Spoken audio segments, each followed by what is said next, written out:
Peygamberimiz sallallahu aleyhi ve sellem aytdi: "Men ata ileykum ma'rufan fakafi'uh, fa in lam tajidu fad'u lahu." Kim sizga nindida bo'lsa yaxshilik ishli ekan, anga rahmatli bo'lg'iz. Yaxshilik ishлагыз.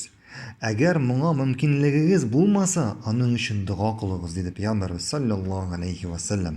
Ko'pdan tug'ilgina biz sizni bilan o'qidik shu Payg'ambarimizning hadisin.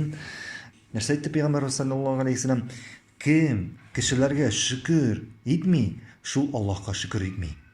Ham shu hadisdan biz sizni bilan anladik narsa, agar senga biror kishi yaxshilik ishladi ekan, albatta sen unga shukr etishga tegishsan.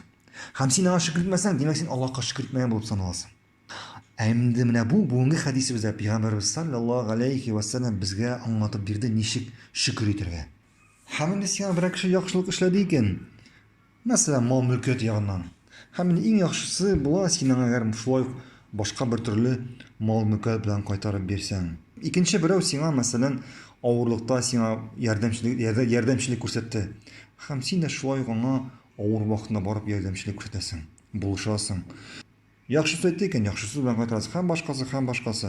Ham endi ham senga yaxshilik ishlagan, foyda keltirgan kishiga sen shulay qaytarib bera olmasang, Payg'ambarimiz sallallohu alayhi va sallam aytdi: "Fad'u lahu." Anga duo qil dedi. Allohga anga duo qil dedi. Ham endi yaxshilik foyda masalasida ham endi bugungi kunda bizga umumiy kishilikka eng ko'p foydani kim keltiradi? Necha o'ylaysiz? Olimlarimiz.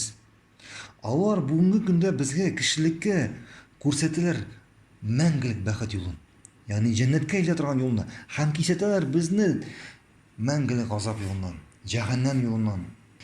Agarda bugungi kunda olimlarning qo'y bir ati-anilarini qaraganda da ko'proq foyda keltiradi deb aytsak yo'qishmaymiz. Chunki ko'p ati-ani bolasini azali faqat bu dunyoga. Faqat bu dunyoga o'ylamaydi oxirat turunda. Narsa bo'landa o'sha bir kunlik mezgil dunyosini. Olimlarimiz bizni chaqira, bizni o'rata, bizga ko'rsata mangilik baxt yo'lini. Mangilik baxt yo'lini. Ham endi bugungi kunda qo'ldan kelar ekan. Bugungi kunda emin bo'lgan olimlarimizga, ilm taratuvchilarga foyda keltirgan moddiy yoqdan albatta shuni ishlarga kerak. Olimlarimizning ismlarini eshitgach narsa deb aytishlar kerak: Hafizahulloh, rahimahulloh. Agar olimimiz ekan bugungi kunda, aytamiz biz Hafizahulloh deb. Ya'ni Alloh uni saqlasin. Endi bu dunyodan ketgan olimimizning ismini eshitamiz ekan, biz aytamiz narsa deb: Rahimahulloh. Allah anga rahimli, shafqatli bo'lsin deymiz.